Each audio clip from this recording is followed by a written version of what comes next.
ನಮಸ್ಕಾರ. ಜ್ಯೋತಿಷ್ಯವಾಣಿಯ ಆತ್ಮೀಯ ವೀಕ್ಷಕರೇ, ನಾನ್ ನಿಮ್ಮ ಪ್ರೀತಿಯ ಸ್ನೇಹಿತೆ ಗಾರ್ಗಿ. ನಮ್ಮ ಜ್ಯೋತಿಷ್ಯವಾಣಿ ಚಾನಲ್ಗೆ ಸ್ವಾಗತ. ಇವತ್ತು ನಾವು ಮಾತಾಡ್ಲಿಕ್ಕೆ ಹೊರಟಿರುವುದು ಬರೀ ಒಂದು ರಾಶಿಯ ಬಗ್ಗೆ ಅಲ್ಲ, ಬದಲಿಗೆ ಆಕಾಶದಲ್ಲಿರುವ ತಾರೆಗಳು ನಿಮಗಾಗಿ ಹೆಣೆದ ಒಂದು ವಿಶಿಷ್ಟ ಜೀವನ ಮಾರ್ಗದ ಬಗ್ಗೆ.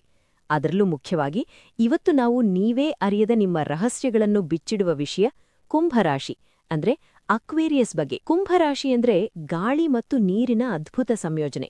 ನೀರನ್ನು ಹೊತ್ತಿರುವ ಒಂದು ದೊಡ್ಡ ಕುಂಭಗಂತೆ ನೀವು ಹೊರಗಿನಿಂದ ಶಾಂತವಾಗಿ ಕಂಡರೂ ನಿಮ್ಮೊಳಗೆ ಅಪಾರವಾದ ಭಾವನೆಗಳು, ಆಲೋಚನೆಗಳು ತುಂಬಿರುತ್ತವೆ.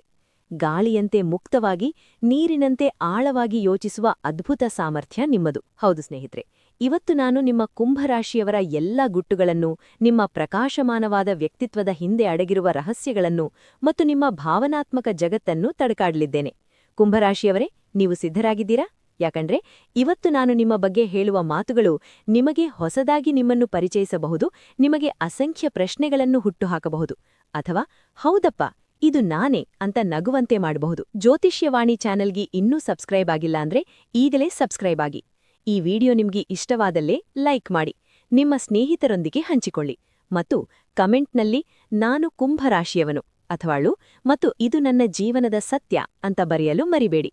ಯಾಕಂದ್ರೆ ನಿಮ್ಮ ಪ್ರತಿಯೊಂದು ಕಮೆಂಟ್ ನಮಗೆ ಸ್ಫೂರ್ತಿ. ನಿಮಗೊತ್ತಾ, ಕುಂಭರಾಶಿಯವರಲ್ಲಿ ಹಲವರು ತಮ್ಮ ಭಾವನೆಗಳನ್ನು ಸುಲಭವಾಗಿ ವ್ಯಕ್ತಪಡಿಸಲು ಕಷ್ಟಪಡ್ತಾರೆ.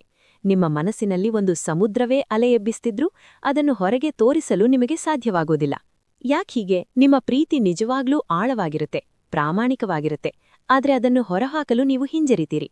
ಯಾಕಂದ್ರೆ ನೀವು ಸಂಬಂಧಗಳನ್ನು ಬರೀ ಮೇಲ್ನೋಟಕ್ಕೆ ನೋಡೋದಿಲ್ಲ, ಅವುಗಳ ಆಳಕ್ಕೆ ಇಳಿಯಲು ಬಯಸ್ತೀರಿ. ಇದು ನಿಮ್ಮ ಒಂದು ದೊಡ್ಡ ಶಕ್ತಿ ಮತ್ತು ಅದೇ ಸಮಯದಲ್ಲಿ ಒಂದು ಸವಾಲು ಕೂಡ. ನೀವು ಯಾವುದೇ ಕೆಲಸವನ್ನಾದರೂ ನಿಮ್ಮದೇ ಆದ ರೀತಿಯಲ್ಲಿ ಮಾಡಲು ಬಯಸ್ತೀರಿ. ಬೇರೆಯವರು ಹೀಗ್ಮಾಡು ಹಾಗ್ಮಾಡು ಅಂದ್ರೆ ನಿಮಗೆ ಇಷ್ಟ ಆಗಲ್ಲ. ನೀವು ನಿಮ್ಮ ಸ್ವಂತ ನಿಯಮಗಳನ್ನು, ನಿಮ್ಮ ಸ್ವಂತ ಮಾರ್ಗಗಳನ್ನು ಅನುಸರಿಸಲು ಬಯಸ್ತೀರಿ. ಇದು ನಿಮ್ಮನ್ನು ಸೃಜನಶೀಲರನ್ನಾಗಿ, ವಿಶಿಷ್ಟರನ್ನಾಗಿ ಮಾಡುತ್ತೆ.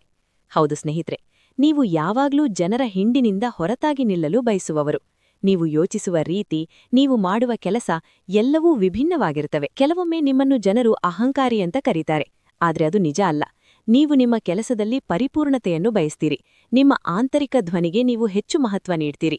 ಇದನ್ನು ಅಹಂಕಾರ ಅಂತ ತಿಳಿದುಕೊಳ್ಳೋದು ಬೇರೆಯವರ ತಪ್ಪು ಗ್ರಹಿಕೆ ಅಷ್ಟೇ. ನೀವೇನಂಕೊಂಡಿದ್ದೀರಿ? ಹೌದು, ನಿಮ್ಮಲ್ಲಿರುವ ಇನ್ನೊಂದು ಅದ್ಭುತ ಗುಣ ಅಂದ್ರೆ ನೀವು ನಿಮ್ಮ ಸೌಂದರ್ಯದ ಬಗ್ಗೆ ಎಂದಿಗೂ ಬೀಗುವುದಿಲ್ಲ. ನೀವು ಅತ್ಯಂತ ಸುಂದರವಾಗಿ, ಬುದ್ಧಿವಂತರಾಗಿ ಇದ್ರೂ ಅದನ್ನು ಹೇಳಿಕೊಳ್ಳೋದಕ್ಕೆ ನಿಮಗೆ ಇಷ್ಟ ಆಗಲ್ಲ. ಬದಲಿಗೆ ನಿಮ್ಮ ಕೆಲಸವೇ ನಿಮ್ಮ ಬಗ್ಗೆ ಮಾತಾಡಬೇಕು ಅಂತ ನೀವು ನಂಬ್ತೀರಿ. ಇದು ನಿಜಕ್ಕೂ ಅದೆಷ್ಟು ವಿರಳವಾದ ಗುಣ ಗೊತ್ತಾ? ನೀವು ಬಹಳ ಸೆಲೆಕ್ಟಿವ್. ಯಾವುದೇ ವಿಷಯದಲ್ಲೂ ನಿಮಗೆ ಎಲ್ಲವೂ ಇಷ್ಟ ಆಗಲ್ಲ. ನಿಮಗೆ ಕೆಲವು ವಿಷಯಗಳು, ವ್ಯಕ್ತಿಗಳು ಇಷ್ಟ ಆಗ್ತಾರೆ ಮತ್ತು ಒಮ್ಮೆ ಇಷ್ಟವಾದ್ರೆ ಅದಕ್ಕೆ ನೀವು ಸಂಪೂರ್ಣವಾಗಿ ನಿಮ್ಮನ್ನು ಸಮರ್ಪಿಸಿಕೊಳ್ತೀರಿ. ನೀವು ನಿರ್ಧಾರಗಳನ್ನು ಬಹಳ ಬೇಗ ತೆಗೆದುಕೊಳ್ತೀರಿ. ಇಷ್ಟವಾದ್ರೆ ತಕ್ಷಣ ಹೌದು, ಇಲ್ಲ ಅಂದ್ರೆ ಇಲ್ಲ ಅನ್ನೋದಕ್ಕೆ ನೀವು ಹಿಂದೇಟಾಕಲ್ಲ. ಇದನ್ನು ಬೇರೆಯವರು ಬೇಗ ಅರ್ಥ ಮಾಡ್ಕೊಳ್ಳಲ್ಲ. ನೀವು ಕುಂಭರಾಶಿಯವರಾಗಿದ್ರೆ ಒಂದು ವಿಷಯ ಒಪ್ಕೊಳ್ಳೇಬೇಕು, ನೀವು ಕೆಲವೊಮ್ಮೆ ಮರೆತುಹೋಗ್ತೀರಿ.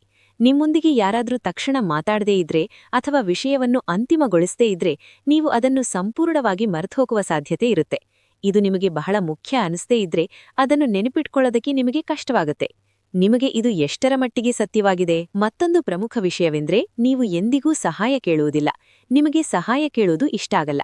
ಯಾಕಂದ್ರೆ ನಿಮ್ಮ ಕೆಲಸವನ್ನು ನೀವೇ ಮಾಡಿದ್ರೆ ಅದು ನಿಮಗೆ ಸಂಪೂರ್ಣ ತೃಪ್ತಿ ನೀಡುತ್ತೆ ಅಂತ ನೀವು ನಂಬ್ತೀರು.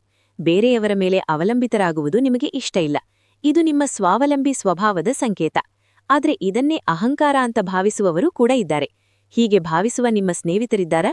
ಈ ವಿಡಿಯೋ ಶೇರ್ ಮಾಡಿ ಅವರಿಗೂ ನಿಮ್ಮನ್ನು ಅರ್ಥ ಮಾಡಿಕೊಳ್ಳಲು ಅವಕಾಶ ಸಿಗಲಿ. ಯಾವುದೇ ಕೆಲಸವನ್ನು ನೀವು ಮಾಡಿದ್ರೂ ಅದು ಬಹಳ ವ್ಯವಸ್ಥಿತವಾಗಿರಬೇಕು ಅಂತ ಬಯಸ್ತೀರಿ.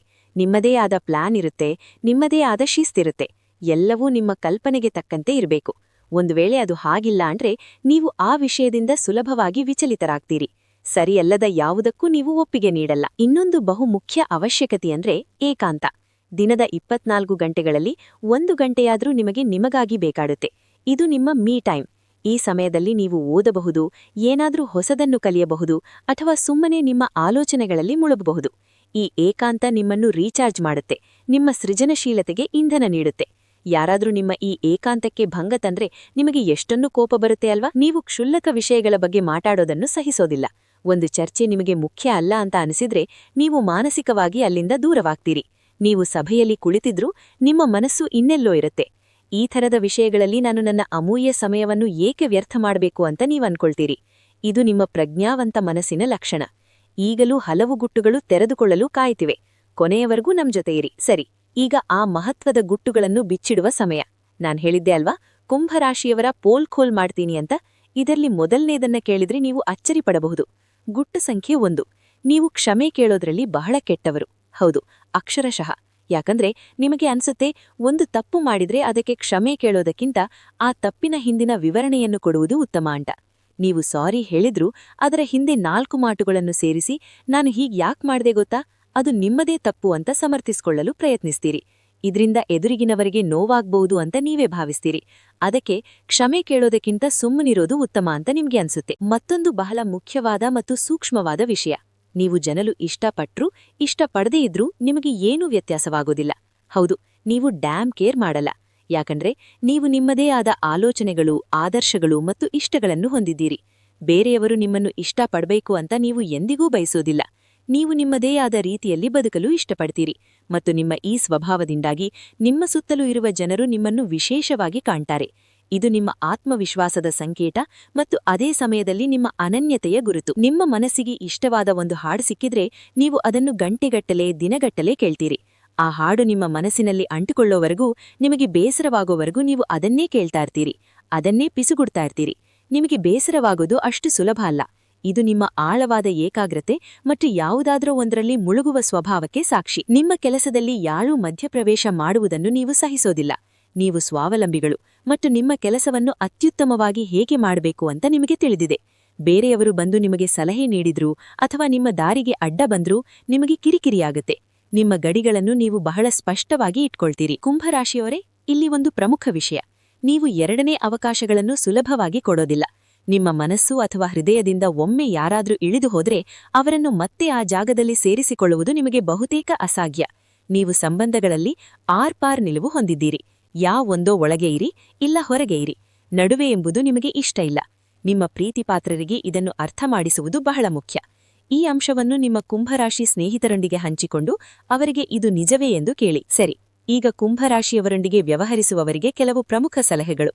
ನಿಮ್ಮ ಕುಟುಂಬದಲ್ಲಿ, ಸ್ನೇಹಿತರ ವಲಯದಲ್ಲಿ ಅಥವಾ ಕೆಲಸದ ಸ್ಥಳದಲ್ಲಿ ಕುಂಭರಾಶಿಯವರಿದ್ದರೆ ಈ ಸಲಹೆಗಳು ನಿಮಗೆ ನಿಜಕ್ಕೂ ಸಹಾಯ ಮಾಡ್ತವೆ. 1. ಭಾವನಾತ್ಮಕ ದೂರವಿಡುವಿಕೆ. ಕುಂಭರಾಶಿಯವರು ಭಾವನಾತ್ಮಕವಾಗಿ ಬಹಳ ಬೇಗ ದೂರವಾಗಬಹುದು. ಯಾವುದಾದ್ರೂ ವಿಷಯದಲ್ಲಿ ನೀವು ಅವರನ್ನು ಅತಿಯಾಗಿ ಒತ್ತಡಿಸಿದರೆ ಅಥವಾ ಪದೇ ಪದೇ ಒಂದೇ ತಪ್ಪು ಮಾಡಿದ್ರೆ ಅವರು ನಿಮ್ಮಿಂದ ಸಂಪೂರ್ಣವಾಗಿ ಭಾವನಾತ್ಮಕ ದೂರವನ್ನು ಕಾಯ್ದುಕೊಳ್ತಾರೆ. ಒಮ್ಮೆ ಅವರು ಹೀಗ್ ಮಾಡಿದ್ರೆ ಮತ್ತೆ ಅವರನ್ನು ಹಿಂದಿರುಗಿಸುವುದು ಬಹಳ ಕಷ್ಟ. ನೆನಪಿರಲಿ, ಅವರು 2ನೇ ಅವಕಾಶಗಳನ್ನು ಸುಲಭವಾಗಿ ಕೊಡೋದಿಲ್ಲ. 2. ಅವರನ್ನು ಬದಲಾಯಿಸಲು ಪ್ರಯತ್ನಿಸಬೇಡಿ. ಕುಂಭರಾಶಿಯವರಿಗೆ ಅವರ ಸ್ವಭಾವ ಬಹಳ ಪ್ರಿಯ. ಅವರು ತಿನ್ನುವುದು, ಉಡುಪು ಧರಿಸುವುದು, ಮಾತಾಡುವುದು ಎಲ್ಲವೂ ಅವರದೇ ಆದ ಶೈಲಿಯಲ್ಲಿರುತ್ತೆ. ಅವರನ್ನು ಬದಲಾಯಿಸಲು ನೀವು ಪ್ರಯತ್ನಿಸಿದರೆ ಅದು ಎಂದಿಗೂ ಯಶಸ್ವಿಯಾಗೋದಿಲ್ಲ. ಬದಲಿಗೆ ಅದು ನಿಮ್ಮಿಬ್ಬರ ನಡುವೆ ಕಂದಕವನ್ನು ಸೃಷ್ಟಿಸುತ್ತೆ. ಅವರನ್ನು ಅವರ ಪಾಡಿಗೆ ಬಿಡಿ.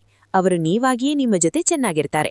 ಅವರನ್ನು ಒಪ್ಪಿಕೊಳ್ಳಿ, ಅವರು ನಿಮ್ಮನ್ನು ಒಪ್ಪಿಕೊಳ್ತಾರೆ. 3. ಗಿಫ್ಟ್ಗಳಿಗಿಂತ ವೈಬ್ಗೆ ಹೆಚ್ಚು ಪ್ರಾಮುಖ್ಯತೆ.